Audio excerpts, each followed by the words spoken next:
You ask, we investigate. Tens of millions of dollars are being spent at small airports all around the country. Some say it's money that doesn't always need to be spent. Steve Sorge of Palmyra wanted to know why his little airport was getting unnecessary upgrades. Here's Steve Shamras to tell us what he's uncovered. Steve. Carol and Mike, every time you fly, you pay some taxes, and that tax money has been piling up in a special fund for years. Now, across Wisconsin, small airports are spending millions of dollars from that fund, in some cases, just because they can. To hear Steve Sorge describe it, the one-runway municipal airport in Palmyra is a little slice of heaven. It's just a perfect world. The Palmyra Airport is home for his youth flying club, 88 Charlie.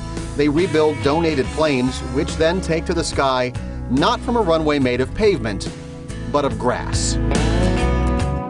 Year by year and dollar by dollar, Steve Sorge has watched his little airport change. An unwarranted spend of money for projects that aren't needed.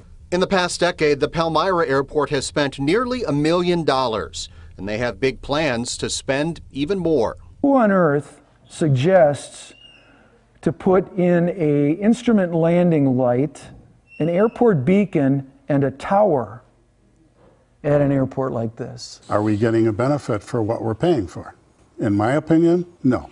That's a common sentiment around Palmyra, as the folks who live here wonder why all that money is being poured into a little place like this. Their best shot at staying open is to be a cost-neutral endeavor.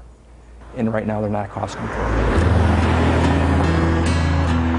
So where are small towns like Palmyra getting all this money? From you, every time you fly. Taxes on airline tickets and fuel are collected by the FAA. They land in what's called the Airport and Airway Trust Fund. In 2012, that fund held $10.3 billion. Money available to pretty much any small airport in the country. Their requirement, come up with a way to spend it.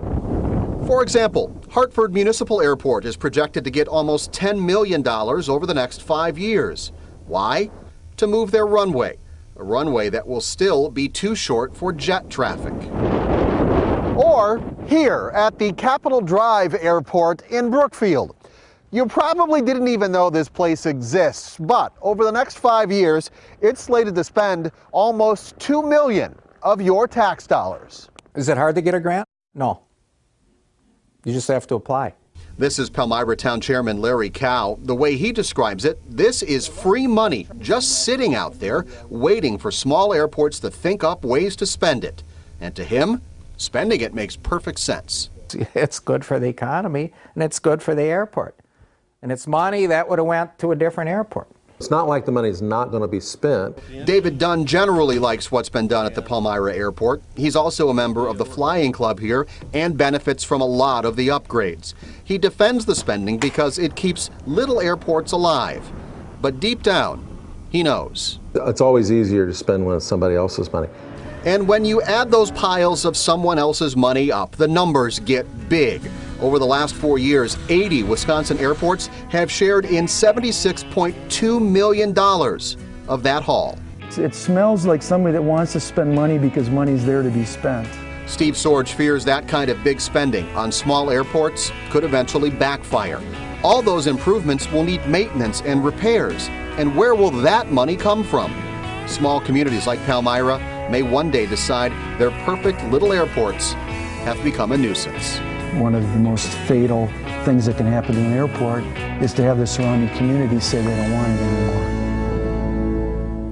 The State Bureau of Aeronautics plays a big role in handing out this money. While the BOA did give us some numbers for our report, a spokesperson, Mike and Carol, refused to sit down with us for an interview about how it is spending all these public dollars. Our tax dollars at work.